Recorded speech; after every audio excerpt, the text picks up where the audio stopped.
BNP chairperson Begum Khaleda জিয়ার মনোনয়ন পাওয়ার খবরে সারা দেশে বিএনপি ও অঙ্গ সংগঠনের নেতাকর্মীদের মধ্যে দেখা দিয়েছে উৎসবের আমেজ।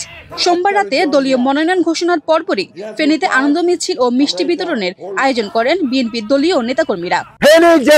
শুধু ফেনী ফেনী জেলার জনগণ আজকে দেশ নেত্রী বেগম খালেদা জিয়া এখানে নির্বাচন করার ঘোষণা দেওয়াতে মহা খুশি, আনন্দে ভাষা প্রকাশ করে।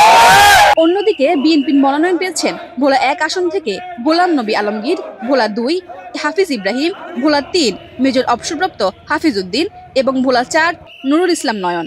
মনোনয়ন পাওয়ার পর আনন্দ মিছিল করেছেন স্ব প্রার্থীর সমর্থকরা। প্রিয় নেতা কর্মী এবং মা বোনেরা, ভোলা 2 নির্বাচনী এলাকায় আসন্ন সংসদ নির্বাচনে আল্লাহর রহমতে আমি হাফিজ ইব্রাহিম আপনাদের প্রার্থী।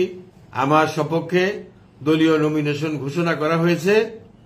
আপনারা মহান রব্বুল আলামিনের শুকরিয়া আদায় করুন এবং নিজেদেরকে যে কোনো মিছিল, মিটিং এবং সমাবেশ থেকে দূরে রেখে, মিষ্টি বিতরণ থেকে দূরে রেখে দলীয় প্রতিটা ঘরে ঘরে গিয়ে আপনারা দলের জন্য ভোট প্রার্থনা করুন। এক্সট্রিম মশার কয়েল প্ল্যান্ট ফাইবার দিয়ে তৈরি, ডেঙ্গু, চিকুনগুনিয়া বাহি সহ যে কোনো মশার বিরুদ্ধে দেয় এক্সট্রিম সুরক্ষা। দীর্ঘ 17 বছরের আন্দোলন সংগ্রামের পর এক মুক্ত পরিবেশে আজ আপনাদের ভালোবাসায় আমাকে ভোলা 1 আসনে প্রার্থী হিসেবে মনোনয়ন দিয়েছেন জনাব তারেক রহমান, তার প্রতি আমার কৃতজ্ঞতা।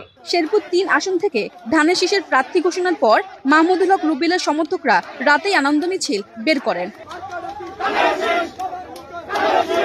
এদিকে দলীয় মনোনয়ন পাওয়ার প্রার্থীদের কর্মী ও সমর্থকদের মধ্যে আনন্দ উচ্ছ্বাস দেখা গেছে। তাৎক্ষণিকভাবে নেতাকর্মীরা আনন্দ মিছিল করেন। সামাজিক যোগাযোগ মাধ্যমে ছবি সহ অভিনন্দন জানিয়ে পোস্ট করতে দেখা গেছে নেতাকর্মীদের।